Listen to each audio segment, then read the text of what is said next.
যদি সঠিকভাবে নামাজ আদায় করেন তাহলে আপনার মনোযোগ আল্লাহ তাআলার ইবাদতের দিকেই থাকবে। আমার একটা লেকচার সালাহ এ প্রোগ্রামিং টুয়ার্ডস রাইচিয়াসনেস, সেখানে নামাজের উপর বিস্তারিত বলেছি। আমাদের সবার এরকম হয়, অনেক সময় আমাদের মন ঘুরে বেড়ায়। এর একটা কারণ আমি আগেও লেকচারে বলেছিলাম, সেটা হলো বেশিরভাগ মানুষই আরবি ভাষা জানি না। নামাজের সময় আরবিতে যে সূরা পড়ছি অনেক সময় দেখা যায় সেটার অর্থ জানি না, তাই মন ঘুরে বেড়ায়। সেজন্য নামাজের সময় আমরা আরবিতে কোরআনের যে সূরা অথবা যে দোয়া পড়ব, তখন যদি সেটা বুঝতে পারি অথবা অন্য কোনো ভাষায় যদি অনুবাদটা মনে থাকে, হতে পারে ইংরেজিতে, হতে পারে হিন্দি অথবা উর্দু অথবা বাংলা, তাহলে হয়তো মন ঘুরে বেড়াবে না। তবে আমাদের মনটা এরকমই, আপনি আরবিতে সূরা পড়লেন, তার অর্থ জানেন, তারপরও মন ঘুরে বেড়াতে পারে।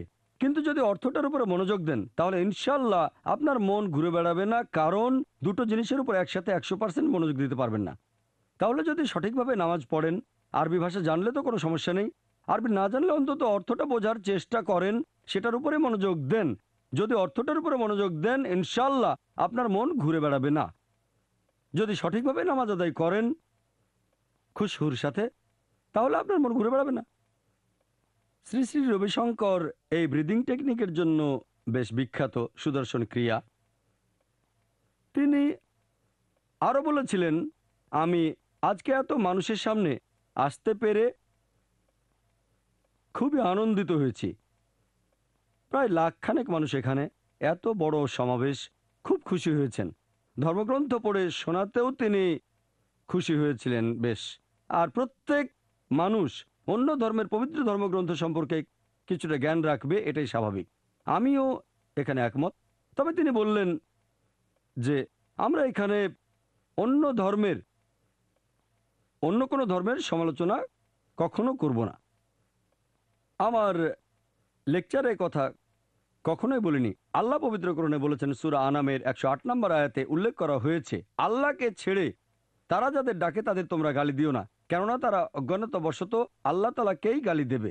তোমরা তাকে কোনো গালি দিও না, আল্লাহকে ছেড়ে তারা যার উপাসনা করে, কেননা তারাই সীমা লঙ্ঘন করে অজ্ঞানতাবশত আল্লাহ তাআলাকে গালি দিয়ে বসবে।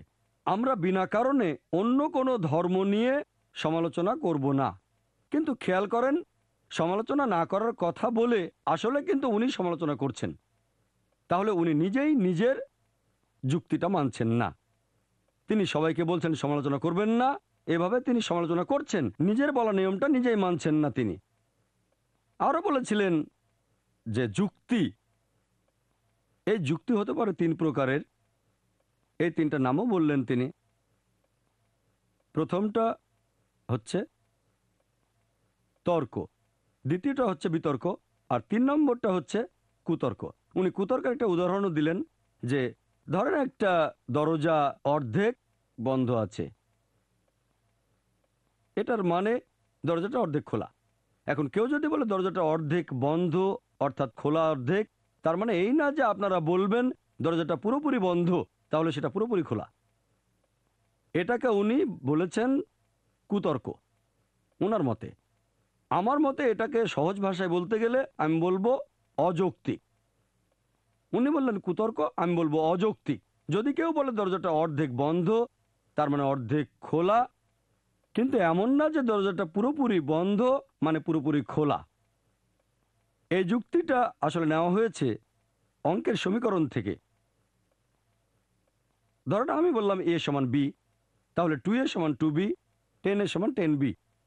যদি আমি বলি যে 1 টাকা দিয়ে একটা পেন কিনতে পারবো, তাহলে 10 টাকা দিয়ে কিনতে পারবো আমি 10টা পেন। এটা হলো ম্যাথমেটিক্সের ইকুয়েশন, সমীকরণ, স্কুলে শিখেছিলাম, সহজ ব্যাপার। তবে এটাকে সেই জায়গায় প্রয়োগ করতে পারবেন না যেখানে জিনিসগুলো বিপরীত। যদি এভাবে যুক্তি দেন যে অর্ধেক বন্ধ মানে অর্ধেক খোলা, সাধারণত এইভাবে যখন সমীকরণ লেখা হয় যে 2a সমান 2b অথবা 2x সমান 2y, সেখানে একটা কমন হর থাকে 2/2, তাহলে x সমান y, অথবা a সমান b। যদি 2a সমান 2b হয়, 2 দিয়ে ভাগ করেন, তাহলে a সমান b। আর 2x সমান 2y, 2 দিয়ে ভাগ করেন, তাহলে পাবেন x সমান সমান y। এখন যদি কোনো কিছুকে অযৌক্তিক বলতে চান, আগে যুক্তি দিয়ে দেখান যে সেটা অযৌক্তিক। শুধু মুখে অযৌক্তিক বললে কিচ্ছু হবে না। আপনি হয়তো বুঝতে পারছেন এখানে কোনো একটা সমস্যা আছে।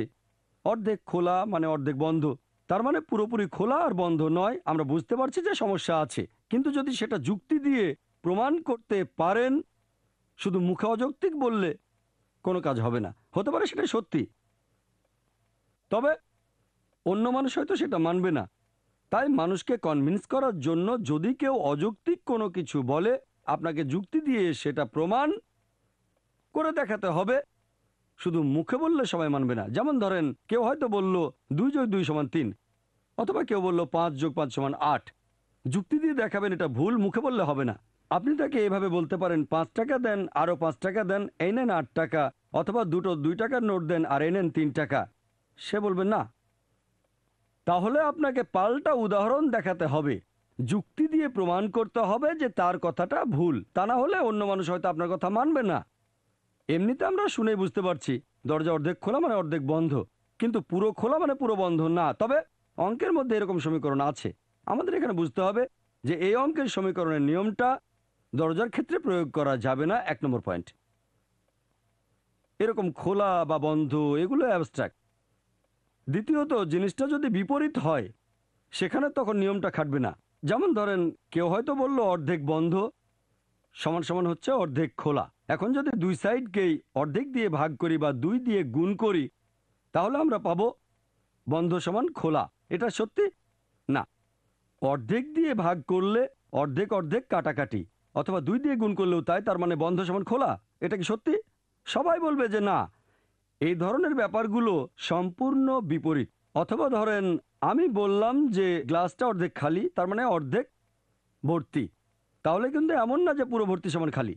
অর্ধেক খালি সমান অর্ধেক ভর্তি, তার মানে এই না যে পুরো ভর্তি সমান পুরো খালি, কারণ এটাও অ্যাবস্ট্রাক্ট ব্যাপার। তাছাড়া এরা বিপরীত।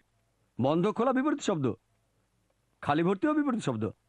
আসলে এখানে এই নিয়মটা খাটবে না, কারণ এর বিপরীত। বিপরীত জিনিসের ক্ষেত্রে অঙ্কের নিয়ম হলো পুরো সমষ্টি থেকে যদি একটা বিয়োগ করেন, তাহলে বিয়োগফলটা হবে অন্য বিপরীত জিনিসটা। যেমন ধরেন, যদি আমি বলি অর্ধেক বন্ধ সমান অর্ধেক খোলা, এখানে লজিক্যাল ফর্মুলাটা হলো 1 মাইনাস একটা জিনিস, সেটার সমান হবে বিপরীত জিনিসটা। এখন 1 মাইনাস কতখানি বন্ধ? অর্ধেক। তাহলে অর্ধেক খোলা মানে অর্ধেক বন্ধ। কিন্তু সেটা যদি কোয়ার্টার খোলা থাকে, 1 মাইনাস 1/4, 3/4। কোয়ার্টার খোলা মানে 3/4 বন্ধ। পুরো খোলা মানে 1 বিয়োগ 1, সেটা কত? 0। তাহলে পুরো খোলা মানে 0 বন্ধ, তার মানে বন্ধ না। অঙ্কের এই ফর্মুলাটা উনি ভুল জায়গায় প্রয়োগ করেছেন। একটা সাধারণ মানুষও বুঝতে পারবে যে এটা ঠিক না, হয়তো পাল্টা যুক্তি দেখাতে পারবে না। শ্রী শ্রী রবিশঙ্করের এই কুতর্কের কথাটা অনেক আগেই ওনার বেশ কিছু ভিডিওতে শুনেছি, কিন্তু কোথাও উনি যুক্তি দিয়ে সেটা প্রমাণ করেননি। উনি বলেছেন কুতর্ক ঠিক নয়। উনি মুখে বলছেন কিন্তু যুক্তি দিয়ে প্রমাণ করছেন না। উনি বলছেন ঠিক না, শুনে মনে হচ্ছে যে কথাটা ঠিক। সাধারণ মানুষ বুঝবে যে সমস্যা আছে, কিন্তু যুক্তি দিয়ে দেখাতে পারবে না। ধরেন, আপনি একটা অযৌক্তিক কথা বললেন, কেউ যুক্তি দিয়ে খণ্ডাতে পারল না, তার মানে এই না যে কথাটা সত্যি। এখন এই ব্যাপারটা নিয়ে কেউ কিছু বলল না যে অর্ধেক বন্ধ মানে অর্ধেক খোলা, পুরো বন্ধ মানে পুরো খোলা, তার মানে এই না যে কথাটা ঠিক। উনি এটাকে বলছেন কুতর্ক, আমি বলবো অযৌক্তিক। আর সেজন্যই দেখবেন, যদিও শ্রী শ্রী রবিশঙ্কর বলেছেন আপনারা যুক্তি ব্যবহার করবেন না, তারপরও অনেকগুলো উদাহরণে তিনি যুক্তি ব্যবহার করেছেন। কিছু হয়তো সঠিক, আমিও সেগুলো মানি, আর কিছু কথা মানি না। যে কথাটা মানি না সেখানে যুক্তি দিয়ে প্রমাণ করতে হবে যে সেটা কুতর্ক, দেখাতে হবে সেটা অযৌক্তিক।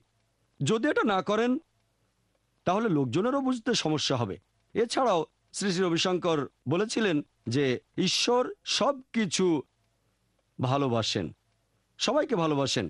আপনারা জানেন, অনেকে এরকম অভিযোগ করে, বিশেষ করে খ্রিস্টানরা, যে ও ইসলাম ধর্মের ঈশ্বর খুবই নিষ্ঠুর, প্রতিশোধ পরায়ণ, খুবই রাগী, ইত্যাদি ইত্যাদি। খ্রিস্টান ধর্মের ঈশ্বর সবাইকে ভালোবাসেন, এরকম বিভিন্ন কথা। এ ব্যাপারে কোরআনের উদ্ধৃতি দিচ্ছি। পবিত্র কোরআনের সূরা বুরুজের 14 নম্বর আয়াতে উল্লেখ করা হয়েছে যে হুয়াল গফুরুল ওয়াদুদ, এবং আল্লাহ সুবহানাহু ওয়া তাআলা ক্ষমাশীল আর প্রেমময়। আল্লাহর একটা বৈশিষ্ট্য হলো ওয়াদুদ, ক্ষমাশীল, প্রেমময়। এই কথা আবারও আছে সূরা হুদের 90 নম্বর আয়াতে উল্লেখ করা হয়েছে যে আল্লাহ সুবহানাহু ওয়া তাআলা তিনি পরম দয়ালু এবং তিনি প্রেমে পরিপূর্ণ, তিনি ওয়াদুদ। আর পবিত্র কোরআনে এরকম অনেক জায়গায় আল্লাহ তাআলার ভালোবাসার কথা বলা হয়েছে। যেমন ধরেন সূরা মাইদার 13 নম্বর আয়াতে উল্লেখ করা হয়েছে যে দয়াবানদেরকে আল্লাহ ভালোবাসেন। পবিত্র কোরআনের সূরা মাইদার 42 নম্বর আয়াতে উল্লেখ করা হয়েছে যে আল্লাহ ন্যায়পরায়ণদের ভালোবাসেন। এছাড়াও সূরা মাইদার 93 নম্বর আয়াতে উল্লেখ করা হয়েছে যে আল্লাহ ভালোবাসেন সৎকর্মপরায়ণদের। এরকম পবিত্র কোরআনে অনেক জায়গায় বলা হয়েছে যে আল্লাহ সুবহানাহু ওয়া তাআলা এইসব মানুষকে ভালোবাসেন। এভাবে দেখলে হ্যাঁ, আল্লাহ ক্ষমাশীল, আল্লাহ প্রেমময়।